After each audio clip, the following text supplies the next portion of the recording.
You call that pushing? Put some back into it, embedded.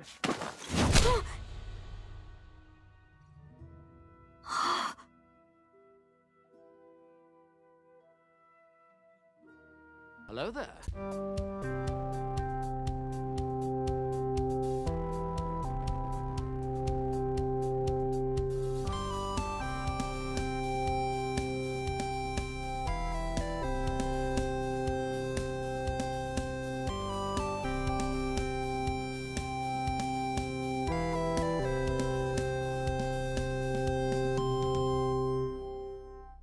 Hey everybody, my name is Daryl and this is Dion.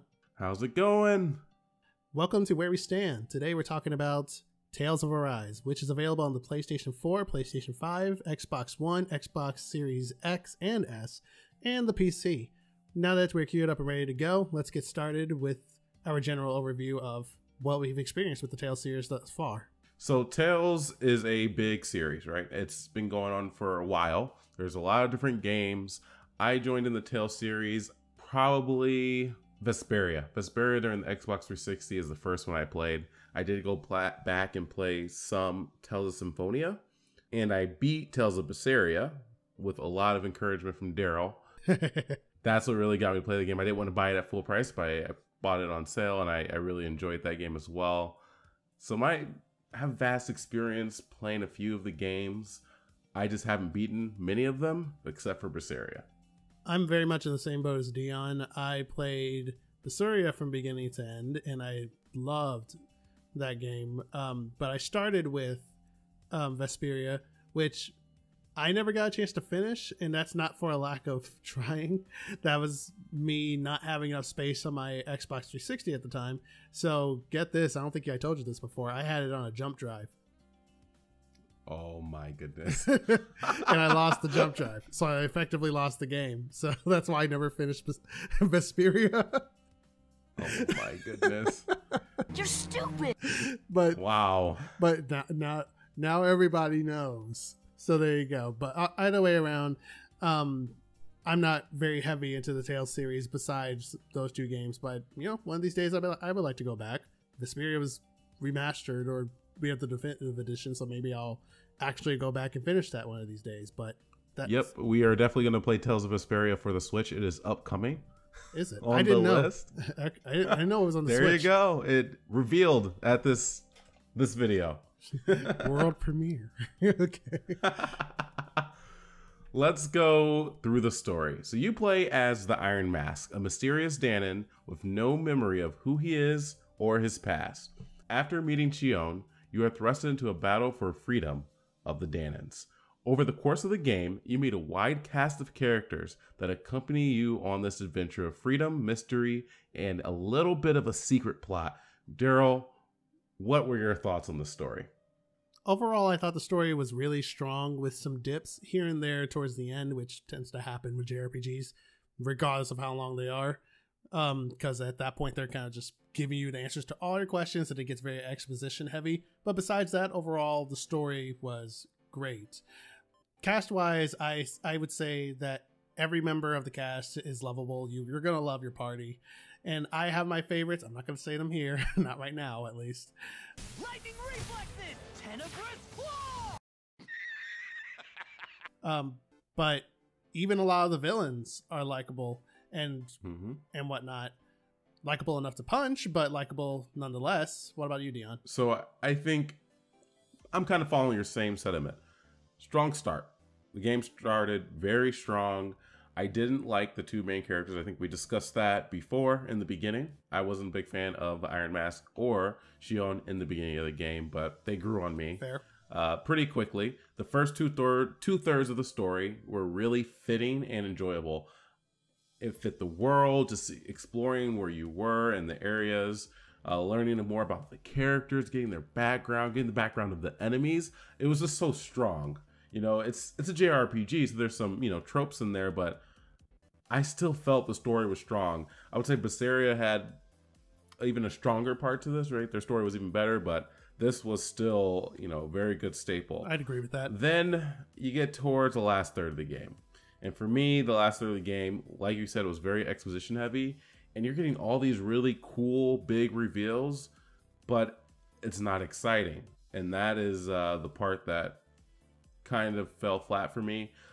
I just wish that it was able to keep that strong fit throughout. It also felt a little separated in a way to me. The mystery, though, that you had throughout the most of the story kept you wanting more. Like I wanted to find out more and more about the world and where we were living and why the Danans were really being oppressed. That part was very interesting to me. And then they got a little more complicated, which I didn't think they needed to. They already had something so strong. I even feel like the twist you have with the main character with Iron Mask is really good, but even that momentum kind of fizzles out after a little bit. So I could definitely see your point there. Yeah, and I actually like, the twist with the main character. Very cool. That part of the story was fine. It's just there's other parts of it that were very convoluted and unnecessary, and it did not add to the game to me. It just made it more complicated and also just wasted time and just extended the game in some sense. Fair enough. And with that, we're going to go into the world design and graphics for the game in general. In the game, you spend most of your time exploring Dana, a planet under the control of the Renans. The world is separated into 5 realms, each with a distinct feel and look. The game isn't an open world game, but it does use a lot of more linear maps with optional areas that you can explore. I didn't mean to put that in the past tense. Dion, do you want to go into a bit of that real quick? So there's the 5 distinctive realms, and I just want to mention that there's a little bit more that we won't go into, but there is more than a little bit of 5 of the realms. Best looking of the Tales games. Yeah, it's gorgeous. There's nothing else to say there. Best looking of the Tales games. Beautiful spaces. Like they crafted a world. They really did a good job. It really reminded me of how Final Fantasy, I know this is an MMO, but 14, how their maps are. They have that JRPG feel in the beginning, probably like the 1.0. Yeah. 2.0, where they had, but they have very beautiful, like, looking places. Like, you could look into the sky, and it's stunning. It really does look very good. Characters look very cool. Enemies look good, and very crisp.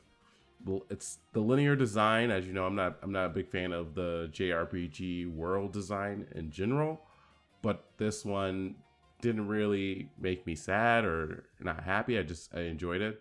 And I did like that the exploration opportunities were pretty straightforward. I knew if I was going off the beaten path, I was going to get something for it. Yeah. And that felt good. For me, I really liked the fact that each of the realms had their own, I know we're saying this word a lot, but we can't emphasize it enough, distinct appearances from one another. You know where you are at a glance if you were to look at like some screenshots. If someone were to pull up, okay, what's this area online, you'd be able to tell them because that's how different each map tends to look.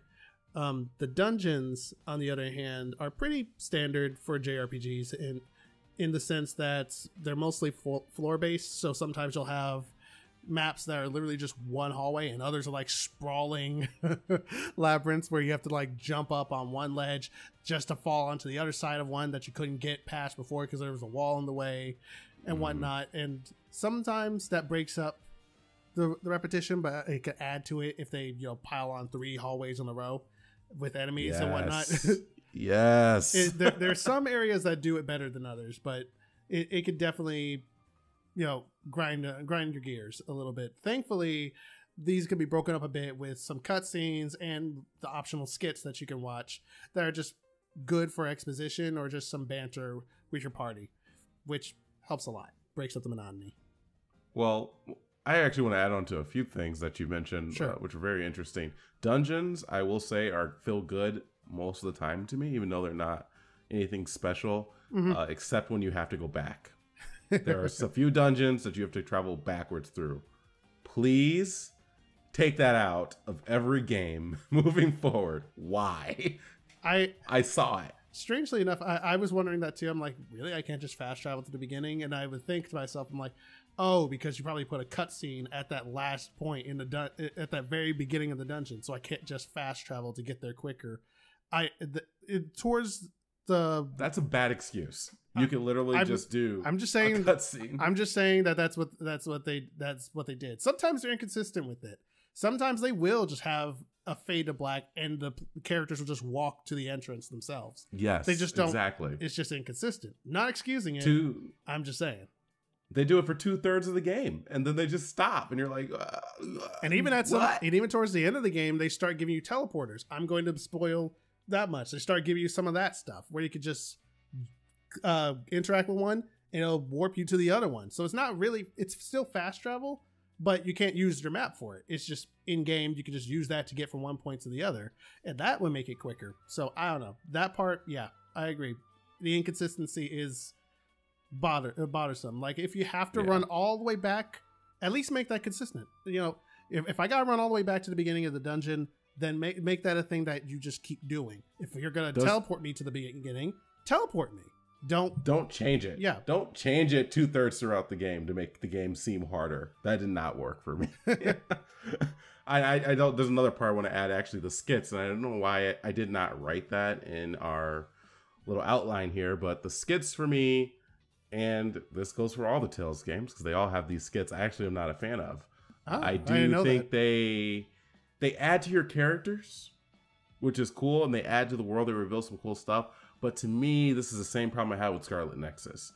When you have these cutscenes, I want the cutscene. Don't give me these little slices like a manga. That's not what I like. You don't like the presentation. Yes, I would have been fine with it if it was actually a cutscene, but it's not. It's a skit and it's different. It's very Tales, which I like. They like that they have a unique style, but I'm just not a personal fan of that. No, I completely get that. And it breaks it up for me too much. A little too much. Sometimes the skits can feel like they don't match the tone of the area you're at just because some of the characters are a little goofy sometimes, and other times when they're serious, it doesn't feel like they're supposed to be serious there. Yeah, I can see, but every Tales game has that issue, but I can see why you would say that. It personally doesn't bother me with the way they're presented, but I can see how it could bother you. Yep. With that, let's go into gameplay. The gameplay loop consists of combat, exploration of the linear areas, placing points into your character's skill trees, and crafting gear. The main quest guides you through the maps and story, while the side quests are a good way for additional skill points and gald, which is the money system in the game. In my opinion, there's a very good gameplay loop here. There's also a lot of stuff that will be very familiar to people who have played Tales games before and whatnot, I'd assume, in the sense of items and whatnot. You got your apple gel, you got your peach gel. I really want to know what these things taste like. I'm just saying. Good. I'm assuming. I imagine they're Jello is the thing, but whatever. Exploration is pretty straightforward, as we kind of mentioned before, with how it's presented, and it rewards curiosity with items and gear. Combat is a lot of fun, but can feel like a slog when fighting enemies that seem to have enough health to rival a boss for some reason, especially when there's not as much feedback when you're hitting them. You're just slicing at them, and they're like, yeah, I'm ignoring you, and they try to attack you. Thankfully, you have an evade button, which is very useful, and I'm not gonna lie, easy to kind of abuse, but that's beside the point. Side quests are often comedic and good chances to see other sides of the personalities in your party. How's this? Mm-hmm. Wow.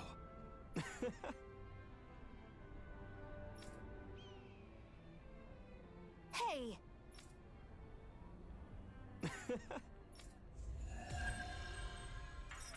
Zoogle fangs would make great weapons. You need to stop this fixation with weapons. But you're the same way about food. Are you planning to stop that? And then you have camping, which is a good source of character development and replenishes your health. You can even cook food there and whatnot, which gives you various buffs for a limited time. And even cooking can provide some funny skits, which in that sense, they're typically going full on comedy there. They're not really trying to be serious with the skits relating to food. I actually like those. Yeah, those are actually good because they let you develop with that character. Yeah. I don't know. No, I still get it. It doesn't break up the action. I think that's what that is. Yeah, you're in the mindset of I'm resting right now, so it's different. All in all, I'd say it's a damn good package, with combat being the only thing that I'd say would need some tweaking. But then again, I was playing on normal, and you could probably mitigate a lot of the stuff that I'm talking about by tweaking your gear, your arts, which are just abilities, and spells and whatnot. And the typical JRPG stuff. Your build and whatnot might vary compared to mine, so you might have an easier time. But all in all, I still like to be the bullheaded kind of person who just runs headfirst into danger, praying that Shion heals me before I literally burn my life away. Especially when you get the skills that let you burn more and more and more of your life. Oh yeah, I just kept doing it. Okay, full health to death. That's how it was half the game. Yep. Oh man, You're gonna be at 1 point of health a lot of time, but the damage you deal is so satisfying. Yeah, but you can't play as the other characters, and you can avoid all of that. And I tried it; doesn't work. I did some switch ups here and there, but it didn't. But I preferred playing as Alpha the majority of the time. Let me give myself a few of my opinions here. I'm going to start with a few of my opinions. Very enjoyable for most of the game for the combat. I enjoyed the combat, and I played on moderate, so the enemies had a little bit more of their health than you, and they actually didn't bother me for most of the game. Last 1/3 of the game, as everything else, that's when things kind of changed a little bit. Trying to find the best way to chain your arts was very exciting. So I, spent a lot of time trying to find the perfect build to train arts. I spent some time with some of the other characters and see if I like them at all as a main character to play. Mm-hmm. But Alphen's just too strong. So you kind of feel like you have to play him. And then I was just spending my time finding my combos. And I thought that was a lot of fun, trying to figure out what abilities I wanted to use and how I could chain my combos high enough where I can go from full health to getting my combo ability with my team right away that finishes off the enemy. Yeah. The combo system was awesome when you had to use your teams to use on certain abilities. I thought that was super cool. You got to figure out when was the best time to use those abilities. I feel like I used them a lot, maybe past when I was supposed to use them, but it also kind of encouraged you to save slightly for the right time to use those abilities. That was amazing. Great job on that design. I'd agree with that, yeah. Team AI dies too quickly. And I spent a lot of time on Reddit looking at, well, what you guys are doing, because I can't figure this out. All my characters die every single time. And eventually, I started playing with the system strategy menu, and I could try to mess with things, and it got a little better, and I finally found a flow, but it still didn't give me enough. That strategy menu just gave you a base of defense, and I wish there was a little more interactive with the offense or how you're going to do things. I was not a fan that had to disable arts to use enemy weakness.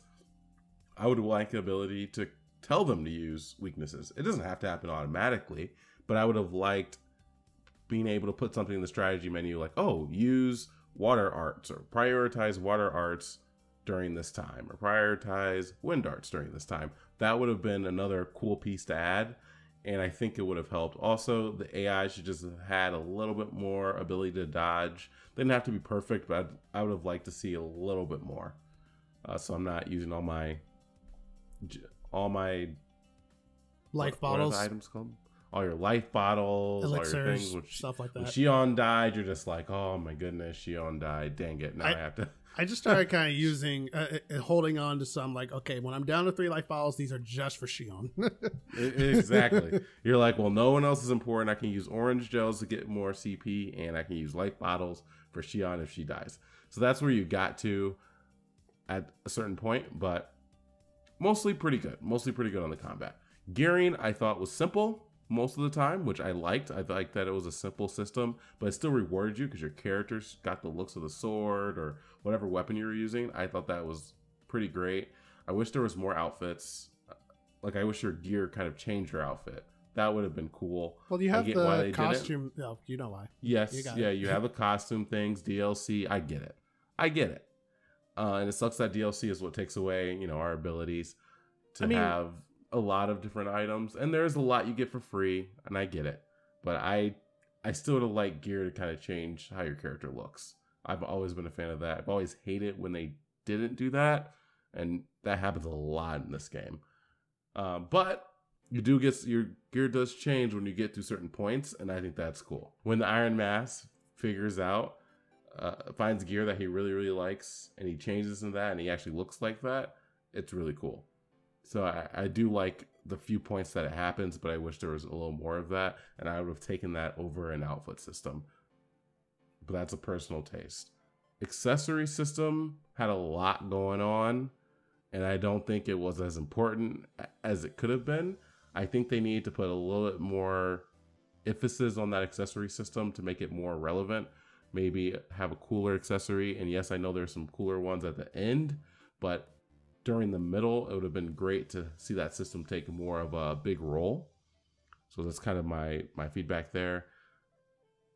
I felt side quests were a waste of time. I did not enjoy them. I did them because they gave you something, which is good. They should be rewarding, but I didn't like them in general. They're usually very boring quests, and there's a few. There's a small few that stand out, and I did like the ones that make you go to fight a boss enemy. I thought it was cool that, oh, they spawn this boss enemy, now you get to fight that. So there's that challenging piece to it. But other than that, the side quests were forgettable, and I don't like them in most of these games, and I didn't like them here. So from here, we're going to go ahead and move on into our full thoughts, our final thoughts. If you want to start off, kick us off there, Dion. Sure. So Tales of Arise was truly my favorite Tales game that I've played. And I've played a few of them, as I mentioned in the beginning. This is the best of a full package. It delivers on combat and gameplay, and it delivers on story for most of the experience. And even with the, the souring at the end, it's not a bad story. It's still an enjoyable story for the most part. And there's a lot of fun, and the environments are so great to explore that as a package, it's really good. And I think it beats, for me, even Berseria, which had an amazing story.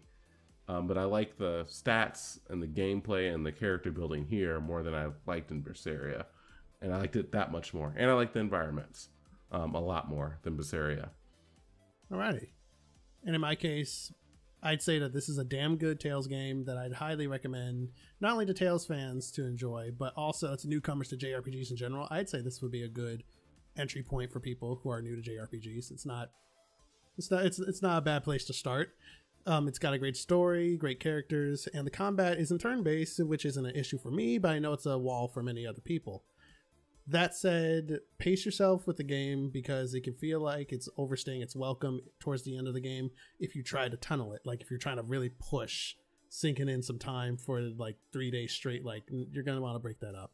Can say that about any RPG, but figured I'd say it here. Then again, it really depends on your tolerance level and how patient you are, but it do be real good though. I will say, I'm happy it's not turn-based. I know you. Can I just say it? Plus, Tales of is not a turn-based series, so yeah. Thank you for that. All right, let's close out here. I think that's all we got for now.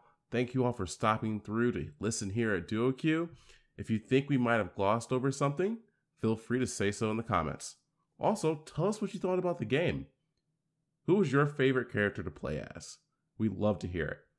And don't forget to share and leave a like. Next time you're waiting for a party or searching for a lobby, feel free to tune in again while you wait.